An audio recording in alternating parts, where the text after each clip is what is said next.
ಸ್ವಾಭಿಮಾನಿ ನ್ಯೂಸ್ಗೆ ಸ್ವಾಗತ. ಇಂದಿನ ಪ್ರಮುಖ ಸುದ್ದಿಗಳು. ಜನವರಿ 18ರಂದು ಸಾಗರದ ಸಂತೆ ಮೈದಾನದಲ್ಲಿ ನಡೆಯುವ ಅಡಿಕೆ ಬೆಳೆಗಾರರ ಬೃಹತ್ ಸಮಾವೇಶಕ್ಕೆ ಸಾಗರದ ಆಫ್ಕೋಸ್ ಸಂಸ್ಥೆ ಹಾಗೂ ತೋಟಗಾರ ಸಹಕಾರಿ ಸಂಘದಿಂದ ಸಂಪೂರ್ಣ ಬೆಂಬಲವಿದೆ ಎಂದು ಆಫ್ಕೋಸ್ನ ಅಧ್ಯಕ್ಷ ಇಂದುದರಗೌಡ ಮತ್ತು ತೋಟಗಾರ ಸಹಕಾರಿ ಸಂಘದ ಅಧ್ಯಕ್ಷ ಕೆಸಿ ದೇವಪ್ಪ ಪತ್ರಿಕಾಗೋಷ್ಠಿಯಲ್ಲಿ ಜಂಟಿಯಾಗಿ ತಿಳಿಸಿದ್ದಾರೆ.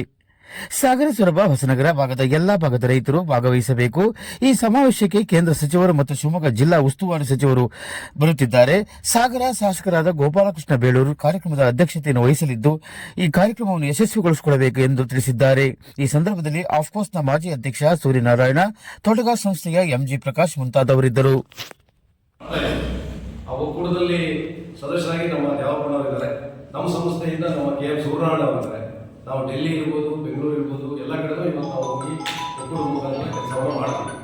ಅದರಲ್ಲೂ ಇವತ್ತು ವಿಶೇಷವಾಗಿ ಕೇಂದ್ರದ ಮಂತ್ರಿಗಳಾಗಿರ್ತಕ್ಕಂಥ ಶಿವರಾಜ್ ಸಿಂಗ್ ಚೌಹಾಣ್ ಅವರು ನಾವು ಸಾಗರಕ್ಕೆ ಅವರನ್ನು ಕರೆಸಿ ನಮ್ಮ ಸಮಾವೇಶವನ್ನು ಮಾಡೋ ಮುಖಾಂತರವಾಗಿ ಮುಂದಿನ ದಿನಗಳಲ್ಲಿ ಅಡಿಕೆಗೆ ಒಂದು ಸೆಂಟ್ರಲ್ ಗೌರ್ಮೆಂಟಲ್ಲಿ ಮಾತಾಡೋಂಥ ಒಂದು ವ್ಯವಸ್ಥೆ ಬರಬೇಕು ಅನ್ನೋದು ನಮ್ಮ ಎಲ್ಲರ ಸಂಪೂರ್ಣ ಸಪೋರ್ಟನ್ನು ನಾವು ಇವತ್ತು ಅಡಿಕೆ ಬೆಳೆಗಾರರ ಸಂಘಕ್ಕೆ ನಾವು ಸಮಾವೇಶಕ್ಕೆ ನಾವೆಲ್ಲ ಕೊಟ್ಟಿದ್ದೀವಿ.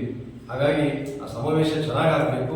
ಅದಕ್ಕೆ ನಮ್ಮೆಲ್ಲ ಬೆಳೆಗಾರರು, ರೈತರು, ಯಾಕೆಂದರೆ ಇವತ್ತು ಅಡಿಕೆ ಬೆಳೆಗಾರರು ಅಂತ ಹೇಳಿದರೆ ಅಡಿಕೆ ಬೆಳೆಯನ್ನೇ ನಂಬಿಕೊಂಡಿರ್ತಕ್ಕಂಥವ್ರು ಇವತ್ತು ಲಕ್ಷಾಂತರ ಜನ ಇವತ್ತು ಪೇಟೆಯಲ್ಲಿ ಅಂಗಡಿಗಳಿರ್ಬೋದು, ಆಮೇಲೆ ಕೂಲಿ ಕಾರ್ಮಿಕರು ಇರ್ಬೋದು, ಎಲ್ಲರೂ ಕೂಡ ಇವತ್ತು ಅಡಿಕೆ ಬೆಳೆಯನ್ನೇ ನಾವು ನಂಬ್ಕೊಂಡಿದ್ದೀವಿ.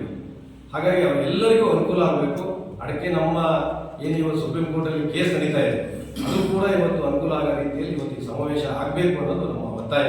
ಹಾಗಾಗಿ ನಮ್ಮ ಸಂಪೂರ್ಣ ಬೆಂಬಲವನ್ನು ನಾವು ಎರಡೂ ಸಂಸ್ಥೆಗಳು ನಾವು ಅಡಿಕೆ ಬೆಳೆಗಾರರ ಸಮಾವೇಶಕ್ಕೆ ನಾವು ವ್ಯಕ್ತಪಡಿಸ್ತಾ ಇದ್ದೀವಿ. ಹಾಗಾಗಿ ಅದು ಮುಂದಿನ ಭಾಗವನ್ನು ನಮ್ಮ ಅಧ್ಯಕ್ಷರು, ಹಿರಿಯರು, ಸಹಕಾರಿ ಹಿರಿಯರಾಗಿರ್ತಕ್ಕಂಥ ನಮ್ಮ ಉಪಾಧ್ಯಕ್ಷ ಪ್ರಕಾಶ್ ಅವರೇ, ನಮ್ಮ ಎರಡೂ ಸಂಸ್ಥೆಗಳ ಪರವಾಗಿ ತಮಗೆ ಮತ್ತೊಮ್ಮೆ ಹೃತ್ಪೂರ್ವಕವಾದ ಸ್ವಾಗತವನ್ನು ನಾನು ಬಯಸ್ತಾ ಇದ್ದೇನೆ.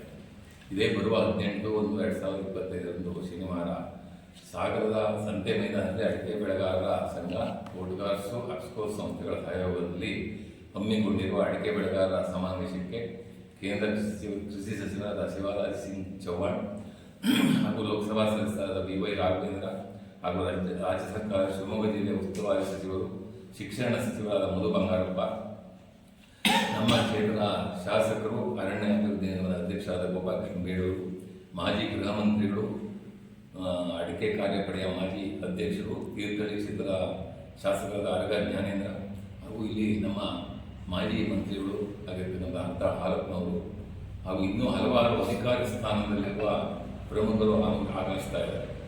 ಇಷ್ಟರೊಳಗೆ ಅಡಿಕೆ ಬೆಳೆಗಾರರಿಗೆ ಇರುವ ಸಮಸ್ಯೆಗಳನ್ನು ತೆಗೆದುಕೊಂಡು ಎಲ್ಲ ಸಹಕಾರಿ ಸಂಸ್ಥೆಗಳು, ಕ್ಯಾಂಪ್ಕೋ, ಮ್ಯಾಂಕೋಸ್, ಸಾಗರ ತೋಟಗಾರ, ಆಫ್ಕೋಸ್, ಈಗ ನಾವೆಲ್ಲರೂ ಸೇರಿಸಿಕೊಂಡ ಅಡಿಕೆ ಬೆಳೆಗಾರ ಪರವಾದ ಒಕ್ಕೂಟದ ವತಿಯಿಂದ ಸೊರಬದ ಶ್ರೀಯುತ ಮಂಜಪ್ಪಣ್ಣವರ ಮುಖಂಡತ್ವದಲ್ಲಿ 2014ರಿಂದ 25ಕ್ಕೂ ಹೆಚ್ಚು ಬಾರಿ ನಾವು ಕೆಲವು ಸರಿ ಸೂರ್ಯನಾರಾಯಣರವರು ಹೋಗಿದ್ದಾರೆ, ಎಲ್ಲರೂ ಹೋಗಿದ್ದಾರೆ, ನಾವು ಸಹ ಡೆಲ್ಲಿ ಹೋಗಿದ್ದೇವೆ. ಹಾಗೆ 25ಕ್ಕೂ ಹೆಚ್ಚು ಬಾರಿ ಕೇಂದ್ರ ಸರ್ಕಾರ ಹಾಗೂ ರಾಜ್ಯ ಸರ್ಕಾರದ ಮಂತ್ರಿಗಳನ್ನು ನಮ್ಮೆಲ್ಲ ಅಡಿಕೆ ಬೆಳೆಗಾರರ ಕೇಸಿಗಾಗಿ ಸಮಸ್ತ ಅಡಿಕೆ ಬೆಳೆಗಾರರ ಸಮಸ್ಯೆಗಳ ಪರಿಹಾರ ಬೆನ್ನುಹತ್ತಿ ಕೆಲಸ ಮಾಡಬೇಕಾಗಿಯೇ ಕ್ರೋಢೀಕರಿಸಿಕೊಂಡಂಥ ಹಣ ನಾವು ಒಕ್ಕೂಟದಲ್ಲಿ ಆ ರೀತಿ ಕ್ರೋಢೀಕರಿಸಿಕೊಂಡಂಥ ಹಣವನ್ನು ನಾವು ಯಾವುದ್ಯಾವುದೋ ಬೇರೆ ಬೇರೆ ಎಲ್ಲ ಕಾರ್ಯಕ್ರಮಗಳಿಂದ ನಾವು ಕೊಡೋದಿಲ್ಲ.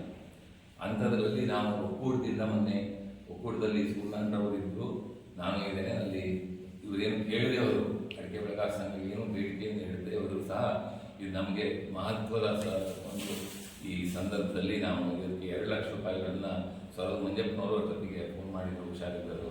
ನಾವು ಅವತ್ತು ಮುಂಜಾನೆ ಮಾಡಿದ್ದೇವೆ. ಅವತ್ತು ಸೂರ್ಯನಾರಾಯಣರವರು ಇದ್ದರು, ನಾವು ಅವರಿಗೆ ಕೊಡಬೇಕು, ಈ ಸಮಾವೇಶ ಯಶಸ್ವಿ ಆಗಬೇಕು ಹೇಳಿ ನಾವೆಲ್ಲ ಜೊತೆ ಸಹಕರಿಸಿ ಹಣಕಾಸಿನ ಸಹಾಯ ಅಲ್ಲದೆ ಒಕ್ಕೂಟದಿಂದ ಸಹ 2 ಲಕ್ಷ ರೂಪಾಯಿಯನ್ನು ನಾವು ಕೊಟ್ಟಿದ್ದೇವೆ.